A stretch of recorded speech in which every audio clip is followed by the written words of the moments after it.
You're about to witness a seismic event. Fuck you, haters. You're watching Skitbags Radio. Listening? Oh, yeah. Listening. Hello out there in the universe. Welcome to Skitbags Radio. What's up, everybody? How you doing, Dev? Pleasure to be here, mate. What's up? Hey, this is Sailor Dev right here. We got Neil the Great to my left, and we have some very specific, very special guests in the house from across the pond. Let's go down the line and introduce yourselves. My name is Vince Knight. I'm a DP from London, and I'm visiting the US here with a movie. Yeah. Do they know what a DP is, Vin? Do they know what a DP is? I'm a director of photography. I'm a glorified cameraman. Oh, nice. You're a professional at that, by the way. In other places, DP means something else. Yeah, in the valley. Dom, tell us about yourself, bro. My name's Dominic Burns. I'm a producer, director, writer from the UK. Here, just finishing off a movie at the moment. So yeah, I'm producing the movie that Vinny is shooting. And Dom's responsible for all of us being here right now, by the way. Kudos. Thank you, sir. Thank you. I really appreciate I it. apologize in advance. And our esteemed director in the house. What's up, Joe? Hey, my name's Johannes Roberts. I'm a writer, director. I'm here finishing the reboot of Strangers at the moment, and I've just finished 47 Meters Down. Great movie, by the way. Thank you very much. Thank you. So I'm out here for a while in sunny LA. Well, we are honored to have you guys on as guests. Honestly, like we talk a lot of bullshit when we're on this show. You know, it's a very casual show. We have some fun, but it's rare that we get esteemed professionals like yourselves.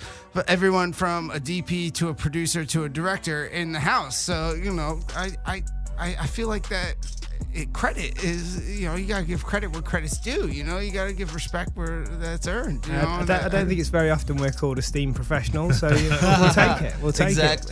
Yeah, we'll go with that. Well, we start out every show with a breakdown of a movie or TV show. That's our, kind of our MO. And this week we were kind of ballparking it around, but I think what we've determined is like, what do you guys think is the best movie to come out this summer, this year, and what is the worst? Like, what is your frame of reference for that? Well, I think I'm right in saying the biggest indie hit was what was the biggest? Yeah, indie hit definitely the best movie and 47 Meters Down, was that movie.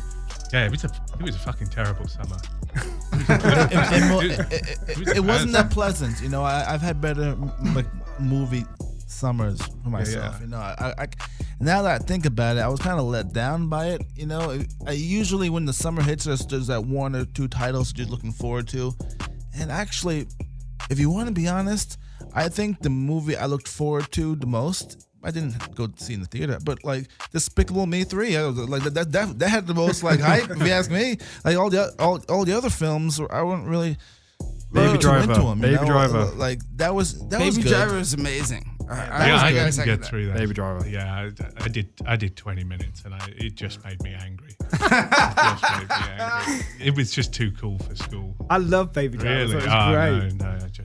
No, I thought it was kind good. of Drive. It was very Drive influenced. Yeah, it massively. stole from a lot of other projects. But Edgar Wright is unashamed, isn't he? He does that. He loves it. Do you know what kind of got me in the gutter with Baby Driver is that I loved it. It was like aesthetically, it was great. I loved the whole pace of the film is fantastic. Although instead of giving us a story we haven't seen before, they took a movie we have seen before and just did it in their way. Yeah. You know, and that's what I look for the most when I go to see a movie. I want to see a different story. And Very good point. Yeah. you know, it doesn't have to be something too crazy, but it doesn't have to be like the newest story, but the least thing I wanted to see is like something I've already seen before. And it's still a good movie, but that's still to be told. You have to mention that. Did you guys? Sorry, Dave. Go for it. Did you guys see Wind River? No, but I did want to go see it. That was awesome. Taylor Sheridan. That was his directorial debut. He's the guy who wrote Sicario, And he wrote Hell or High Water as well. And now he stepped up and written and directed this movie with Jeremy Piven. Jeremy Renner. Jeremy Renner. Yeah. There we go. Yeah, Wrote and directed it. Yeah, I thought it was really good. Really good. Did you see it, Joe? I haven't. No. But I really want to. It looks like my kind of thing. I like that. Yeah, and there was another one. I saw Wind River and this other one in Cannes. And I've forgotten the name of it with Robert Pattinson. Oh God, what's it? Oh wait, a good movie with Robert Pattinson? Really good. Time Out. Yes, you haven't seen the commercial for it? It was like something kind of gritty. Really gritty. Yeah, it was most recently. I was chatting to someone about that yesterday, and they said it's it was brilliant. It's just the names dropped out of my head. It seemed like the kind haven't seen it, but it seemed like the kind of title that if you saw it, that like from now on you'd start thinking of that movie when you see it. And use it as an example. Yeah, it's kind of one of those things. Good time. Yeah. There we go. Yeah. Saw it in Cannes, then I saw it again here when it came out. Yeah, really good movie. Well, what do you guys think the worst movie of the year was? Yeah, we're gonna throw some shade. I'll go ahead and I'll say like the worst movie of the year so far, in my opinion. The Justice League. Yeah, I don't know. Oh, the worst movie of the year? I don't know. Compared to the rest, here's the thing. I think, like, look, we broke this down. Time out. Yo, Emoji movie came out this year. Oh shit! But I think when you've got a movie, you've got there's a bar. So I mean, Justice League was always going to be shit. Emoji movie was always going to be shit. Alien Covenant, that was going to be a good movie, and it was just that kind of hurt. That was really that hurt. I think that was the movie I was maybe most anticipating to see. And then I was like, I was really let down by it. Was it a wrong execution, or do you think it was bad writing? Because the script, both. The script was I just don't know what story. They were trying to do. The flute thing. I didn't see it. So you need to see it to quite comprehend it. I just sat there, and this was a movie. You know, this is a summer of like King Arthur, of The Mummy. You know, there's a reason 47 Meters Down did pretty well this summer. Exactly. It was not a great summer, and Alien should have just walked away with it. Yeah, and instead you had like half an hour flute sequence. What was that about? You know, Michael Fassbender playing the flute with Michael Fassbender was just weird. I mean, there was just too many things going on there for me to even get my head around. Well, weird. I have 2 points I want to make.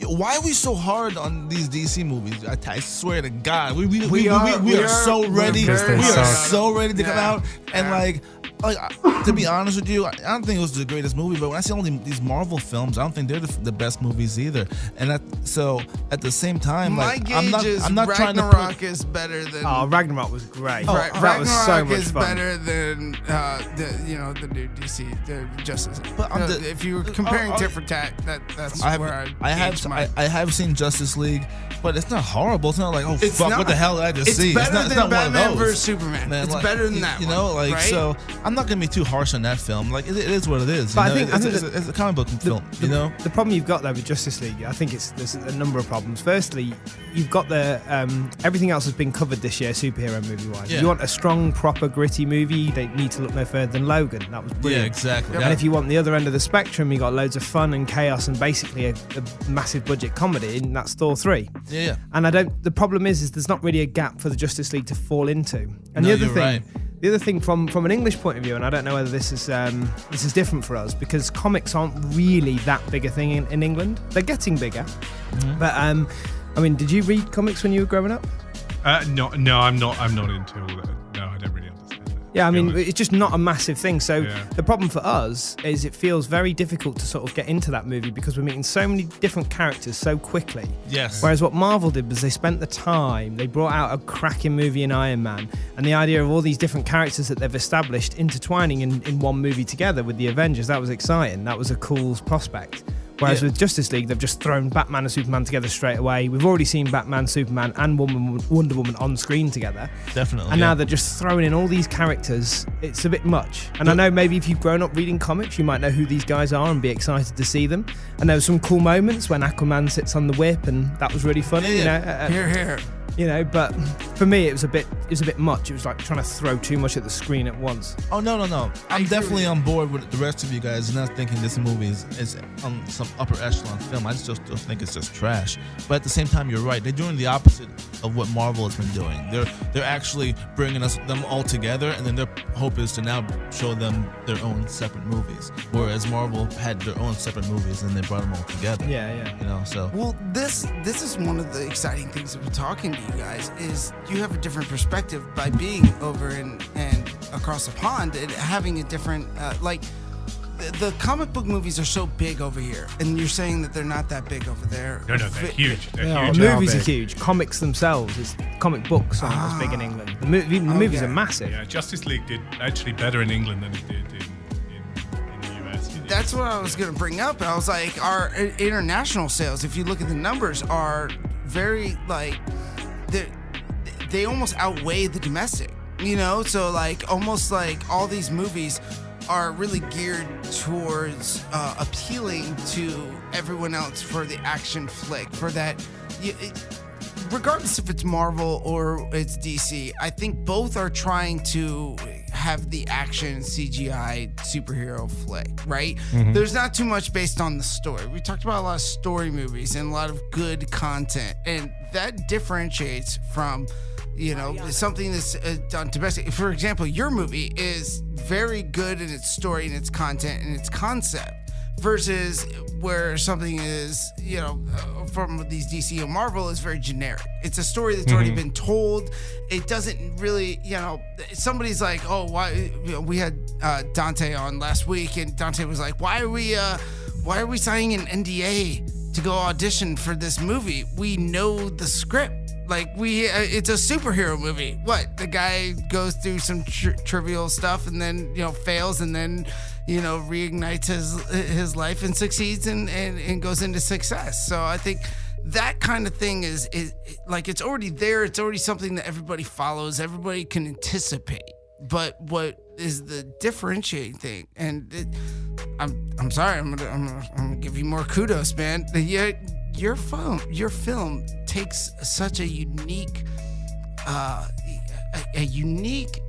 perspective on the horror classic. First of all, let's back up. Why don't you tell everybody out there what your film is and what it's about before we're gonna start referencing? Can I just say one thing first? I think my pick for the best movie of the year was I forget the title, but I had my homie from Deadpool in it for a minute, and it was really good. That was way better than Alien Covenant. Life. Did you think? I thought it was terrible. You thought that was terrible? Yeah. I thought it was better. Yeah, it was better than Covenant. Because it had a great sci-fi element to it, and it had a horror movie kind of feel to it. Twist a little bit at the end. It was the one movie that I saw that had how do I say this? Had the biggest upswing as to what I was expecting to what I went when I saw it in the theater. Have you guys seen the Jim and Andy thing? No, I've just started watching it today.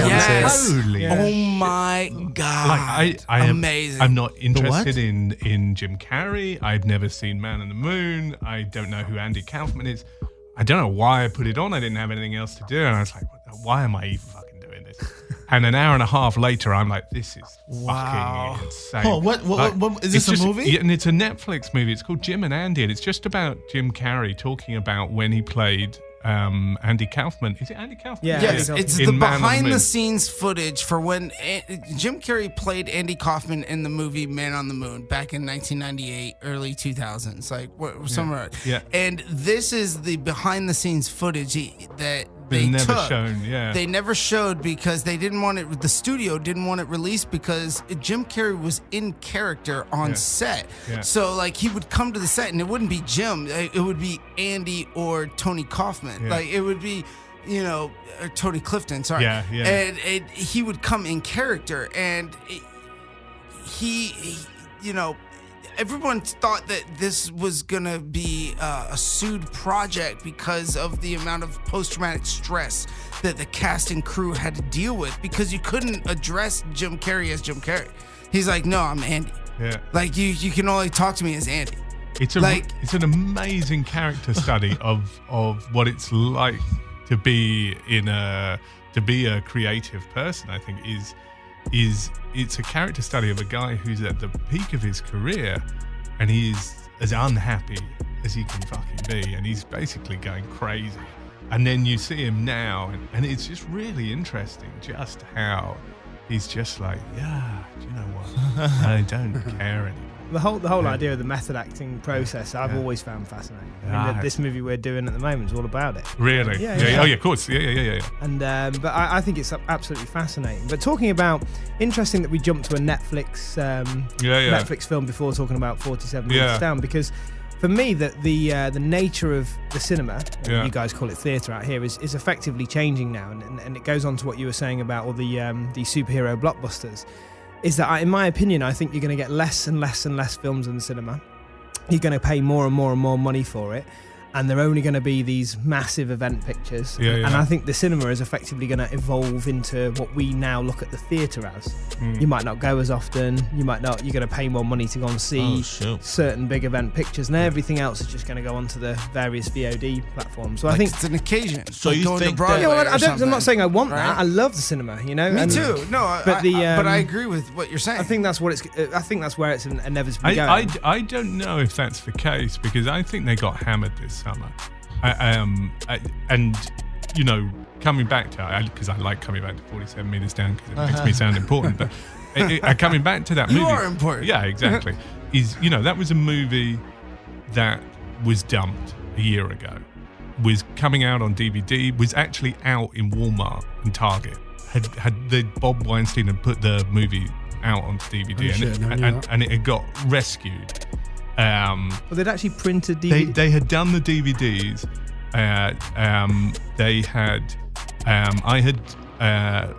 They had dumped the movie. They'd called it In the Deep. They made this terrible video cover for it. In the Deep. In the Deep. And I discovered, nobody told me this, and I just discovered it. Read it online, and I was doing an interview. That's the It was worst. one of the amazing things where I was doing an interview for the Weinsteins for the show The Mist. And I was waiting on Skype to speak to someone. And while I was waiting, I do one of two things. Is one, I Google my name, or two, I Google the name of my movie. And I was just like, I wonder what, typed in 47 Meters Down. I wonder what's going on there. And this article came up that said, oh, the movie's coming out straight to video. And I had no idea. And the woman then comes and sits on the Skype, and she's like, hello, Johannes. Lovely to speak to you. I hear you've just worked with us and you've just done a movie that everybody says is great. And I said, yeah, you've just dumped it. You just fucked me. Thanks a lot for that. And it just killed the interview there.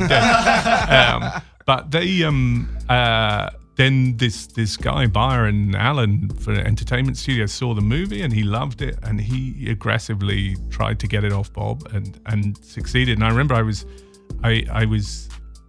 in Spain with my writing partner, and we were working on this other project, and I sat down with him and I said, okay, so the movie's been dumped. We never speak about this movie again, ever. I don't want to mention it. I don't want to talk because the whole process had been horrendous and had broken me anyhow. It had been a really tough movie, and I was like, okay, we'll address this fact now, and now you never speak about this, okay, and it's done. So that was it. 47 Meters Down was forgotten about. And then halfway through, while we were on the writing process, the phone rings and it's James, the producer, and he's like, look, I don't want to tell you this because, he'd known that I'd been through the ringer, and he'd been through the ringer as well.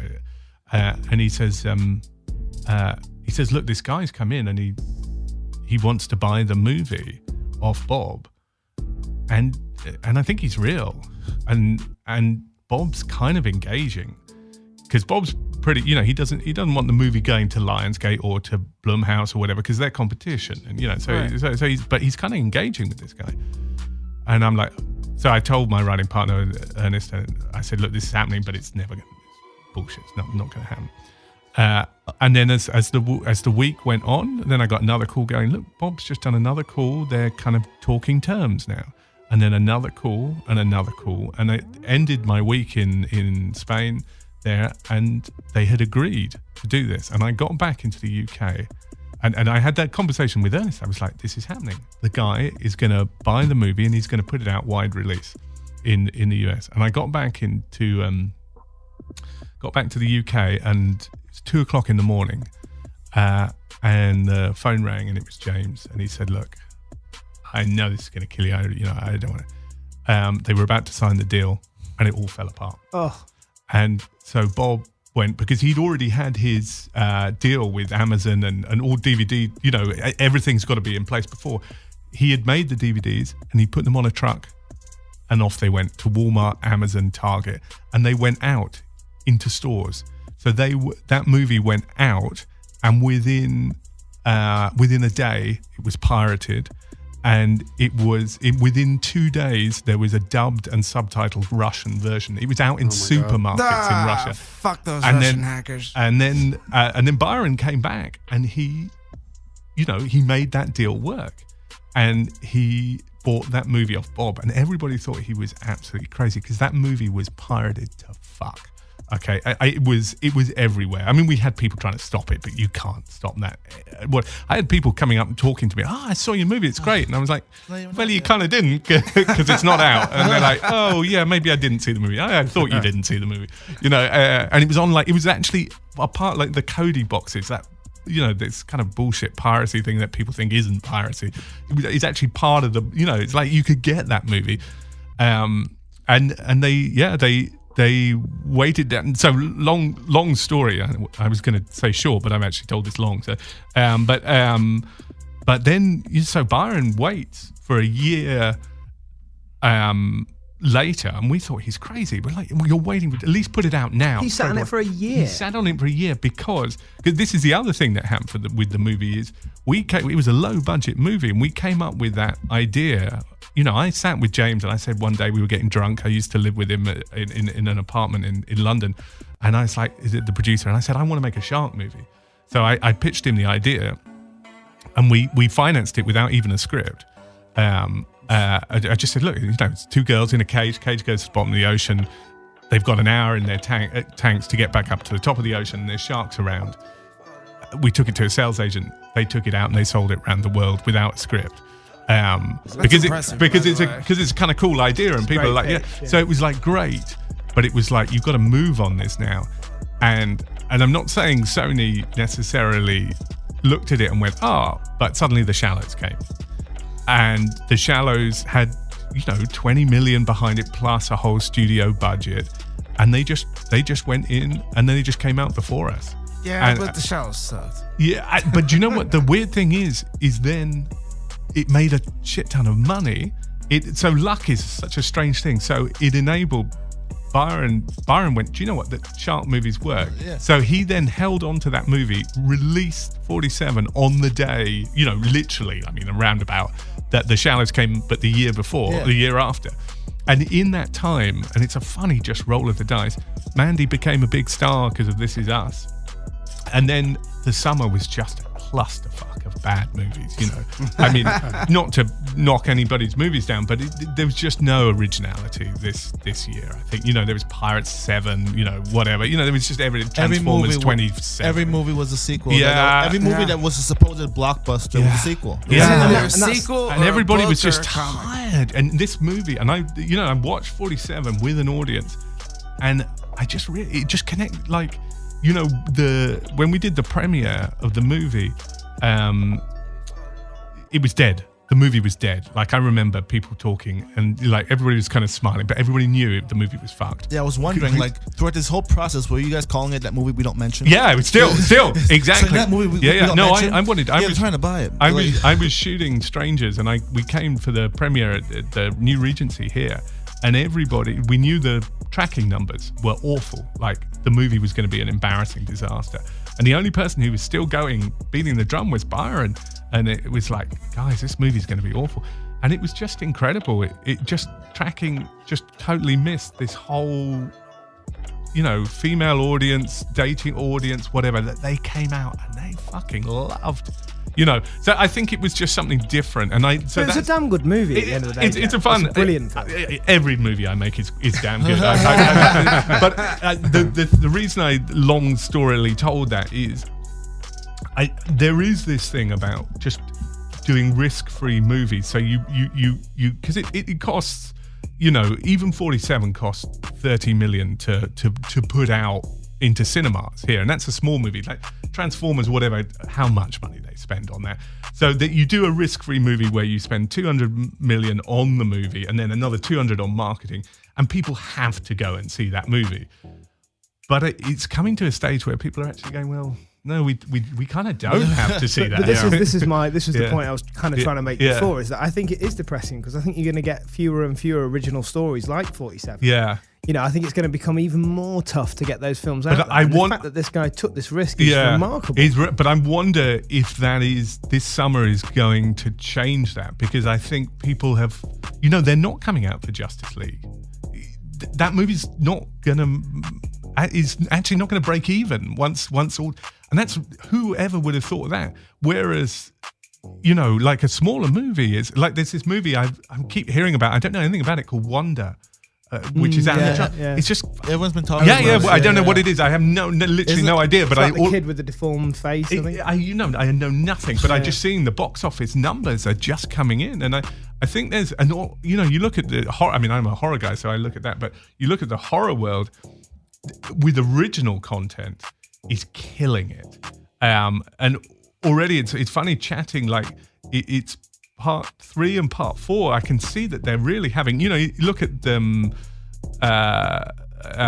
Pitchmas, what is it? Last Call Pitches. What's that movie? Not horror. Rebel Wilson. Yeah, what's it called? Pitch Perfect. Pitch Perfect. They're talking about it at the last chapter. It's hard to now by part 3 to get people in. So it's like, make this the last, Insidious will be the last chapter. It won't. But it's not. They'll do it. 4 or 5 years. But don't listen to him too much. He's already writing fucking 48 years.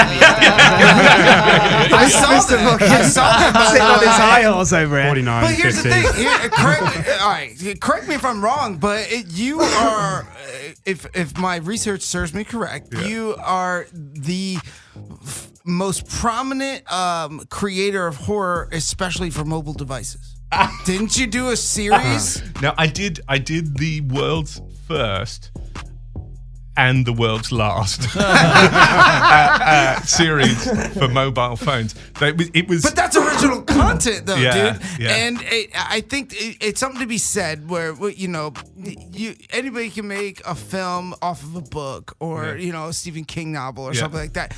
But you took an original idea and you created it on a platform that nobody else really uses, and I think that's valuable. That's something to be said with that. No, that was that was before smartphones, so that was for like. All right. Is that the Hammer thing, was it? Yeah, it was Horror Channel. But they then, the sort of same people then did the Hammer one, the Beyond the Rave thing that Matthias did. That killed my career for about 4 years. I didn't work for 4 years after that. Really? Yeah, because they did. It was like 20. See, I would hire you in a second. Yeah, weddings. Get this guy on the phone. It was 20 like. You're just ahead of the curve. Bro. Yeah, little episodes, and what would happen is you get in each episode, someone would get a text on their phone, and it would say, "You've won a wish. Now you can make a wish as long as you forward it to 2 people." And then each episode they would make a wish, and it would be fun stuff like, I wish, I don't know. There's one where he wishes he can see through clothes because he's watching a girl's basketball game, and then he can see, but then it all becomes wrong and he sees horrible things, and so each time it's monkey's paw. Each time it just became horrible, and it was kind of for a 2-minute segment, but the technology wasn't there to download on the phone. And then what they did is they released it as a feature film on DVD, and we had Sean Pertwee do like this like Crypt Keeper kind of thing in between. It's kind of a fun movie. I sometimes like if I were to watch anything I've done like drunk, it's kind of fun for that. but the reviews for that movie, and I've had some tough reviews, but the reviews we've all been there. There's one on Dread Central that just ends with "fuck this movie." But yeah, that 4 years I didn't work after that. That was Endgame. So, yeah. I think you're just ahead of the curve. But thanks for bringing that up. Well, I'm just here to reopen old wounds, man. I'm just here to tear the scab off of things. I think you were ahead of the curve with that, because I think that even if the execution was not necessarily how you wanted it to play out or whatever, I think the fact of gauging an original story toward mobile is a clutch thing now in the new days. I think now the technology has gotten to the point where 80% of the traffic online is viewed through mobile. You know, so I think the difference is now, to be honest, nobody needs stuff made directly for a cell phone, because everybody just watches fucking Transformers or 47 minutes down on. You now get it when you buy a DVD. Is they have a version that you can watch on your phone. It's like, holy fucking yeah, but shit, I mean, that's a thing. the online platforms have literally changed the way film's Yeah, structured. yeah, I totally. mean, when you're writing now, you have to be. If you think about it, when you were a kid, I mean, when I was younger, I would go into Blockbuster or whatever other shop we'd have in the UK. I'd spend, an hour arguing with my mates on a Friday or a Saturday night about what we're going to hire. Yeah. We'd pick one or two films. We'd go home. We'd run with them. We'd watch them no matter how shite they were. We'd watch them. Exactly. Yeah, I Whereas miss that so much. Yeah, so do I, Yeah. desperately. Yeah. And now you put on Netflix, and if it hasn't entertained you in 2 minutes, you flick it off. So now, literally, when you're writing now, you have to bear in mind that the majority of your audience are going to very likely see it on that platform. Yeah, Therefore, right. you can't have a slow brooding beginning. You can't have the kind of the classic script thing is to have an inciting incident after 20 pages. You've got to have it after 2 now. Did you have to do with because I grew up making movies for that straight to video market, and there was a whole thing that I guess you kind of have to look at now with Netflix. I don't know it so much. Is you'd have to change the titles, because if your movie began with an A, totally. it was the first thing on the shelf that they saw, but then they'd chosen something else by the time they got to the end. And if it began with a Z, they'd already chosen by the time they got it. So you've got to, and you would have to choose your title. It's no coincidence. I've made a film called Allies. I've made a film called Airborne. Seriously, there's actual statistics to support that. That's a real thing. But calling your film with the beginning with A is like that's why your film begins with a number. Yeah, that's first and foremost, right? Well, I did a movie, which is how Dom and I met. I did a movie called F, just the letter F. Shite title. Yeah, it's the most ungoogleable thing. People are like, "What? How are we supposed to find this fucking movie?" You're right. Wasn't pirated though. It wasn't. Literally wasn't pirated. I don't know how you got away with that title. Yeah, how did you get away with it? I don't know. I love it, but yeah, well, nobody saw it, so that would probably answer. But no, that. seriously though, I mean Joe's film F is absolutely belting. That's how I met him. I totally fanboyed out when he came to a premiere of mine or something. Yeah, it was. I can't. It was Was it a rap party, maybe? yeah, it was. I would invite myself to any place where I could get a free drink. Yeah, I think it was How Not to Be a Loser. Yeah, maybe. But anyway, I'd seen F and I was a huge fan. If anyone out here who's a horror fan wants to check out a belting low budget horror movie, English movie called F, it's really worth looking up. It's an absolute cracker and it really holds up. Hold on, how do we look it up though? Yeah. Well, yeah. They actually it came out here and they called it The Expelled because they couldn't. They came. I remember the names. That's F. Yeah, they came up. Some of the names to try and get it. A+ Assassins was one of their names. Aftermath. No, it's another name. They were coming out with all these puns, and I was like, okay, So when you search The Expelled, F comes up. does it? Yes. There you go. Yeah. It's kind of the Breakfast Club meets Assault on Precinct 13. I love it when the marketers get involved with the movie. It's just. I remember when we did. I did a movie called Airborne, and we offered it to China, and China watched the movie, and I thought they were, when they suggested coming back, this suggestion when they came back to me, I genuinely thought they were joking. Yeah. And they came back and said, we like it, we want to take it, but can we recut it so the Chinese government saves the day in the end? Yeah. Well, that's China for sure. They're going to do Chinese that. And did they do it? Did you do No, it? how am I going to? I wouldn't even know how to start. Yeah. I would have just handed it over. It depends on how big their checkbook is. Yeah. I want to see that cut. yeah, I want yeah. to see that cut. Yeah, that's funny. That's a relevance. UFO is different here. What is it? It's Alien Uprising. Alien Uprising. Yeah, There's another A. Crikey. Yeah. They're not stupid. Yeah. Well, here's the thing. We want to talk about 47 meters down because, dude, I want to ask you, where did you come up with this idea? Because first of all, I'm gonna preface this with, I am a huge fan of sharks and diving. I grew up in Florida. I'm from Florida. I'm from Tampa, but I grew up in the Florida Keys, diving with sharks. So when I heard the concept of this movie, and I've listened to you describe it on other interviews and everything like that, I have to admit I have not seen the film itself, but I'm gonna do whatever it takes to see it. Pirate Bay is probably the easiest thing. No, man, I want to pay you directly. What's your Venmo? You know, but here's the thing, like. I think it's such a unique story. Yeah, that's the thing. Like, it's like Saw. Like, if you can incorporate characters in a confined environment and make it interesting, and the from what I'm interpreting, not even I don't even have a speaking role on, like, I can't even speak on this film because I haven't even seen it, but what I'm interpreting is that it's more about the characters than it is about the horror of the shark, you know, like it's more about, correct me if I'm wrong, what do you think, man? Because I really feel like that's a valuable asset. Like that's something that draws a lot of attention that I think is lacking in today's content. And I think that the fact that you did this and you call it like, oh, you know, it's the movie we'll never speak of again. And I go, dude, this is the movie I want to speak of all the time. Yeah. Yeah, it was. Do you know what the difference with it was? It didn't come from. I'm a big shark fan as well. I mean, I'm a diver and love. I am not. Sharks are my favorite animal. Yeah. It's great. 100%. It's funny. It's the. I sometimes have to. You know, there's an ethical thing. Is doing a shark movie bad for sharks? I kind of think it's not. I think it's good. No, it's not. Yeah, I think it makes. So. I think it makes. It's like dinosaurs. People just they're excited about them.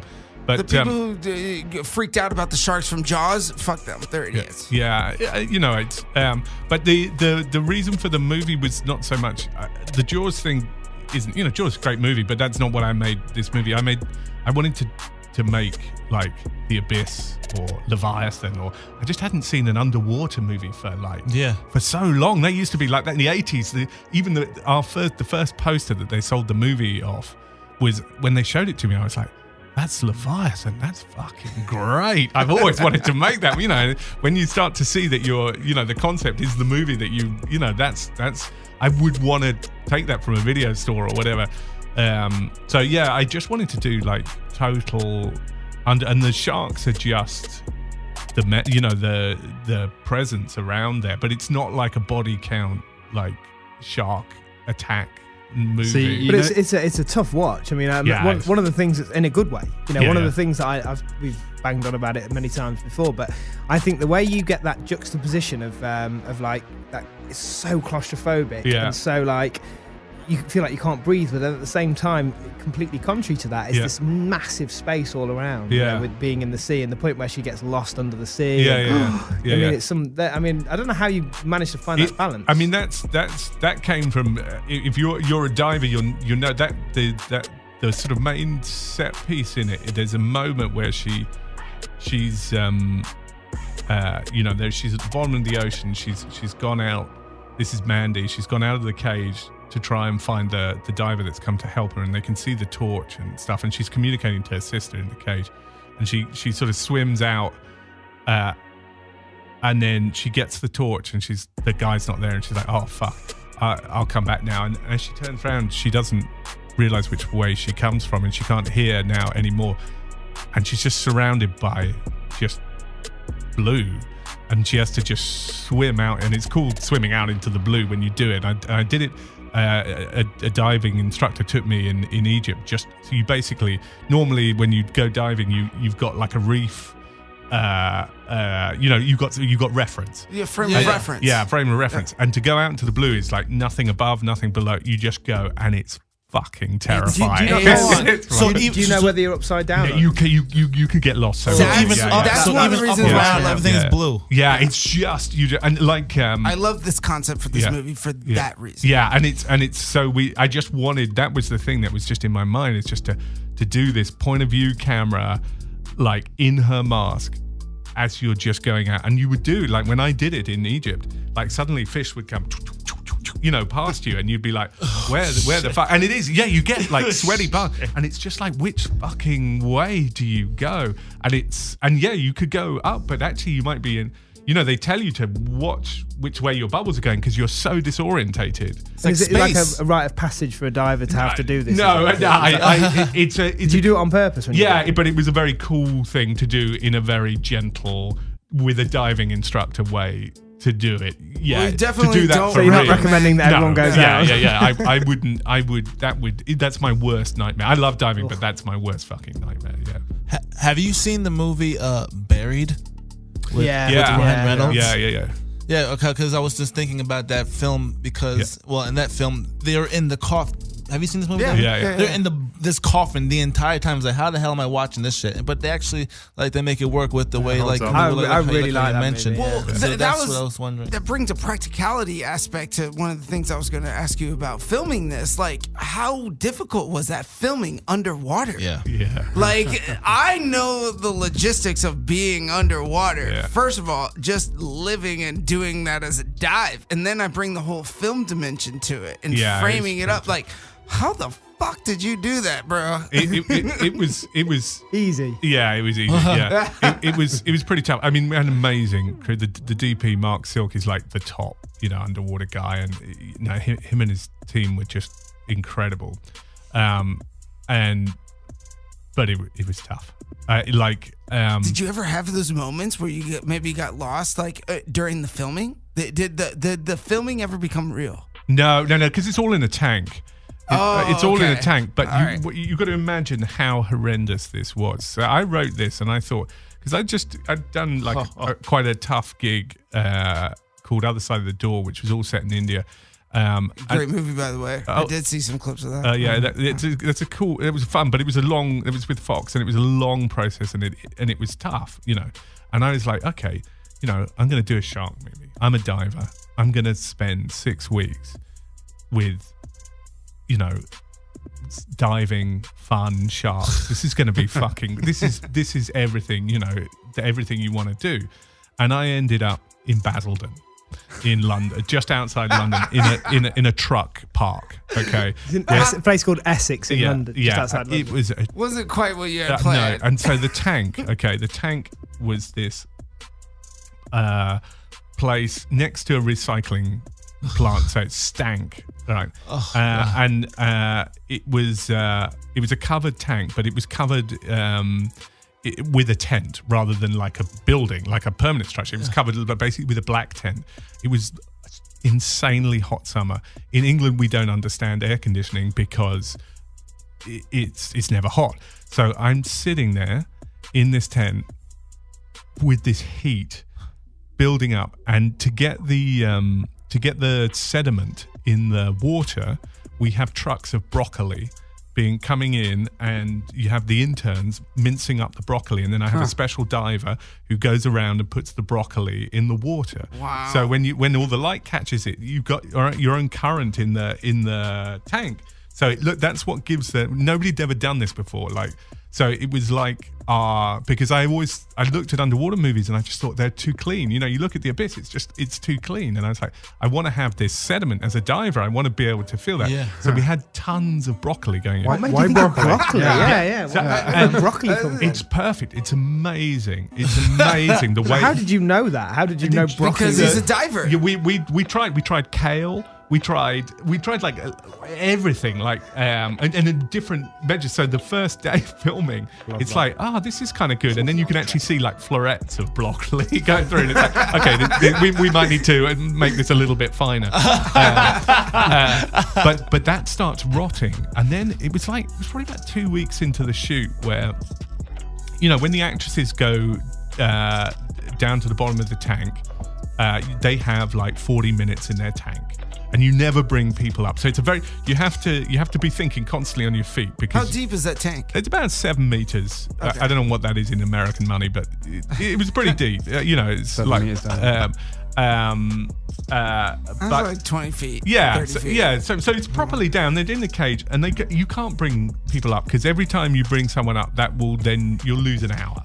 So is that to do with the ears? And I don't really understand how it all works. just you know, logistics of diving. Just kind of like, as soon as everybody comes up, then that's an hour gone. It just is an hour gone. So you just have to go, keep filming, so that you can never stop. Jesus Christ. You can never, ever stop. The camera has to be rolling all the time. And it was only when we were about 2 weeks in and Mandy's like, oh, Mandy's got to come up. She's got to go to the loo. And I was like, yeah, okay, fine. She comes up and she goes out to the loo. And I'm like, wait a second. We've been doing this 2 weeks and no one else has gone to the... Wait a second. So of course, that's all the... And in the end, even Mandy was going to the loo in the tank. So it was rotting broccoli, urine, milk as well. So you put milk in to make it cloudy. The show must go on. Yeah. Whatever it takes. All in this insane heat with no air conditioning. I mean, it was rancid. The pool's heated too. Do you think it was better to film in a tank like that, or you think you can't probably film in the sea? You can't do open water. Yeah. Wrecks the equipment. No, it's just For logistical. No. Just you like the worst. Actually, to be honest, the actual filming side was fun. The worst by far of the filming was taking a boat out. We shot some stuff of a boat going out into the ocean in the Dominican Republic. And you just don't want to do that. Where the fuck? Where's your crew gonna go? Where are you gonna put your light? Where's the electric? You know, nothing. It's just a night. You never want to go anywhere near the ocean. Even on top of the ocean, it's tough because like moving a boat around, you actually have to fucking move a boat around, and it's just impossible. So anything that you can have control over, yeah, you would never like to be even in a shallow part of the ocean. It would just be an absolute. It's not worth it. How was Matthew Modine? Was he fun? Oh, Modine is like if I could make every movie with Matthew Modine. He just arrived, and he's like, I think within sort of 10 minutes he was like, yeah, I did this movie called Full Metal Jacket, as if like I hadn't heard of it. And then but then he told these stories, and you work with, I work with sort of people that have been around a bit, and they tell very polished stories, and it's all a bit. It was like he'd just come off Full Metal Jacket, he was like, and he was so much fun. And then when he got onto the stories of Cutthroat Island and Rennie Harlan, and he has this amazing story about flatliners, because Modine was the guy back, in the 80s, and they offered him Keith Sutherland's role in Flatline. I'm not sure I'm supposed to tell this, but I'll tell it anyway. You must, yes. Whatever. Thank you. Yeah. Always edit this out. So they offered him the main role in Flatliners, and he had the most powerful agent at the time, and they offered him the role, and they said, this is the money, and the producers came back and said, oh look, sorry, it's an ensemble piece, and we can't afford to pay that. And then they cast Keith Sutherland. And then the agent was like, wait, we were negotiating. You just came to me, you told me, and I said, no, we need more money. And then you go and cast someone else? What we were doing is we were negotiating.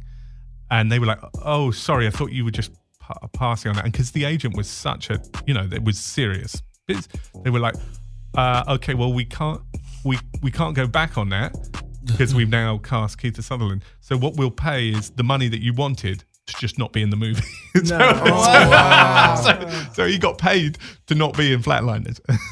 Wow. Well, talk about a rough life. Yeah. But he would have all these stories. Like, and I mean, his Cutthroat Island ones are brilliant. But there's not many good. I mean, we always talk about the good guys and the bad guys, and some of them are just fucking amazing.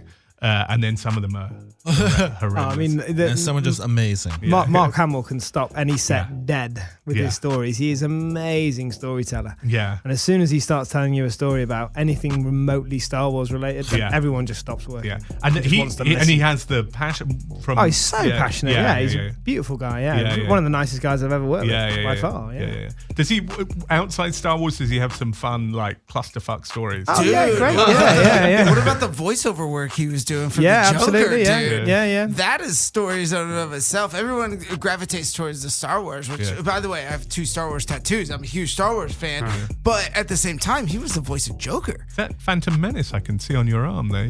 This is the Jedi Order right here, and then on these 2 fingers I have Darth's and Luke's lightsabers.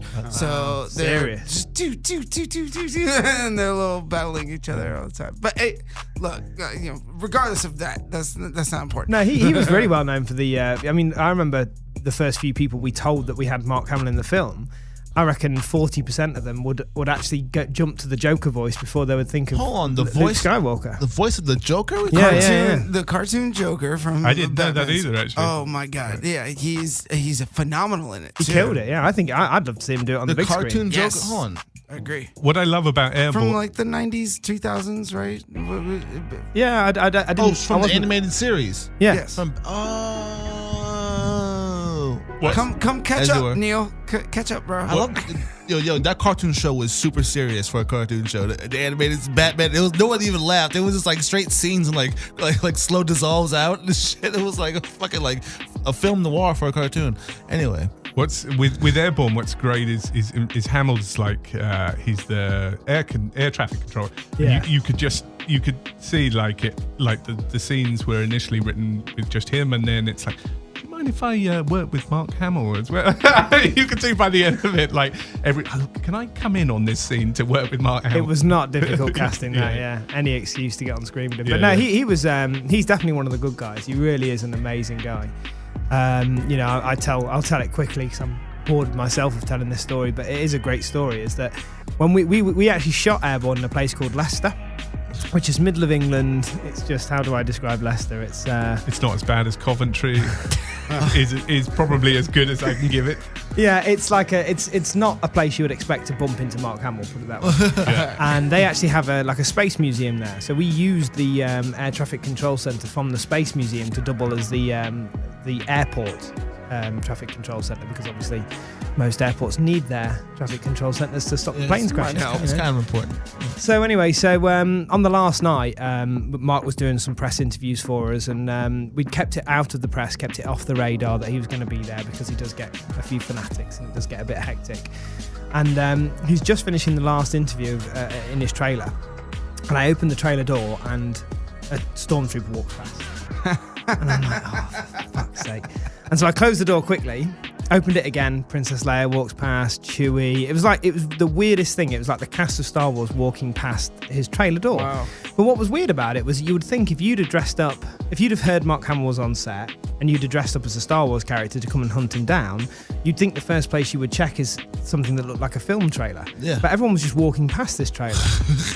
So I followed the sort of the movement of people. This was like a Saturday night, and it turned out they were all going to a party. There's like a function room space you could hire at this place, and they were all going to a party, and it was a sci-fi fancy dress party. I have no idea what happened. And it was for a guy's 50th birthday. But not only was it for his 50th birthday, he was also celebrating the all clear. He was 5 years clear of cancer. Oh, wow. So this was a big deal for this guy, and he'd thrown, a sci-fi party that 70% of people there were dressed up as Star Wars characters. So anyway, there was a guy filming people as they went in, and everyone would do like a little personal message, congratulations, you've beaten cancer, this is amazing. So and the guy spotted a different actor, an English actor, who's in our film, and he ran over to him and said, "What are you doing? Can I get you to film a message for my guy? Because my friend, the other actor in the film, is really well known in the UK." And so consequently, the actor's name, Billy, came to me and said, "Look, we should see if we can get this camera guy to go into Mark's trailer and do a message from." Can you imagine the guy when he's watching through his videos the next day? There's like a message from Mark Hamill in there, So I wandered off into Mark's trailer and sort of I explained the situation. I said, "Mark, would you mind if we get the video guy to come in and just do a quick 30-second message?"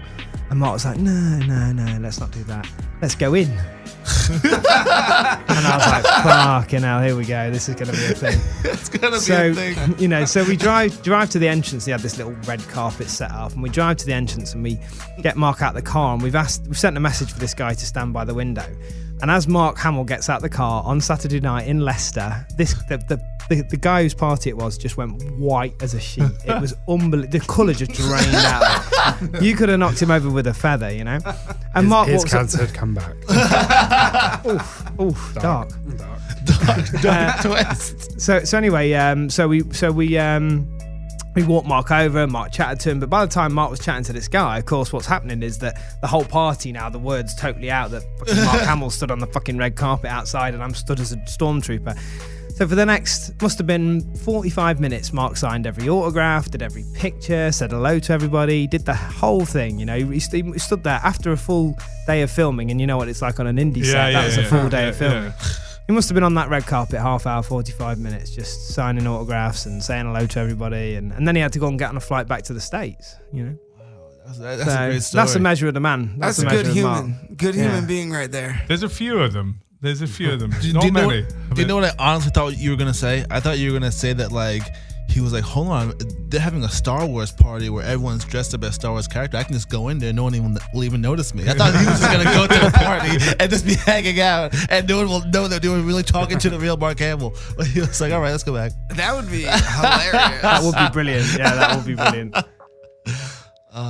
Look, you know, I think when it comes to, you know, there's a separation where obviously Mark Hamill was in this iconic masterpiece called Star Wars, but then he is still humble enough to be a good human being like that. We don't see that a lot. Like, I don't know what you guys experience as being producers and directors. From my end, I experience a lot of divas and then a lot of humble, normal human beings. Oh, there's no shortage of divas. No shortage of divas. I don't see the crossover, is my point, you know, and I think that's a very valuable thing to point out. All right, well, on that note, dude, this has been an amazing honor, an amazing pleasure. I want to wrap this up, but before we go, I want to have you guys let everyone know what you're working on, what direction you want to point, your social media, your films, what's coming up, what's, you know, let everybody out there in the universe know what's going on with you, bro. I mean, for me, just keep an eye on Strangers, Pray at Night, which comes out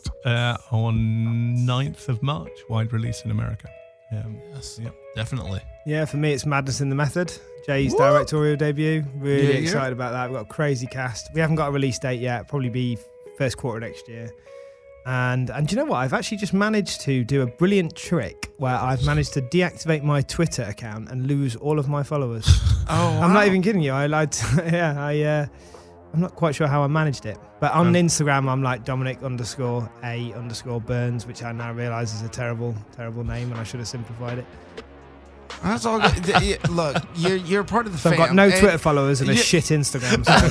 Yeah, this is 100%. Fuck you all. The reason we're having this episode right now is because of Dominic. So if it wasn't for you, we wouldn't be having this conversation. And I really appreciate it because not only have I gotten to know Joe, and obviously I know you and Vince very intimately, but you know, I learned a lot. How intimately? What am I missing? You're gonna find out. I mean, intimately, like I've gotten blackout drunk with these fools before. Like that's how I know not of what you speak. And maybe not. I don't know. Anyways, my point is thank you. Thank you for coordinating this. Thank you for bringing us on. I really appreciate the content. Vince, you are the ringleader of your own film festival in the Car series, right? Back in that's right. That was amazing, dude. I only saw it from online, but I wish you could have come. I would love to come, but yeah, I think you should plug that, bro, because it's a phenomenal feat, dude. Well, very, very quickly, it's essentially a film festival specializing in automotive content. So, you know, features, documentaries, student work, motorsport coverage, anything car, bike, you know, motor related. That's what we cater for, and it's the main sort of film awards for that sort of industry. You've got a website, haven't you, Vin? What is? It's LondonMotorFilmFestival.com. Perfect. Check it out. Awesome. Well, on that note, I think if there's anything else you guys want to hit. No, thank you for having us. us. Hey, dude, thank you. The honor is ours, truthfully. It's been not only a pleasure, but an experience that I think is going to be one for the record books, right? Yes, most definitely. There you go. For sure. And on that note, I think we're out.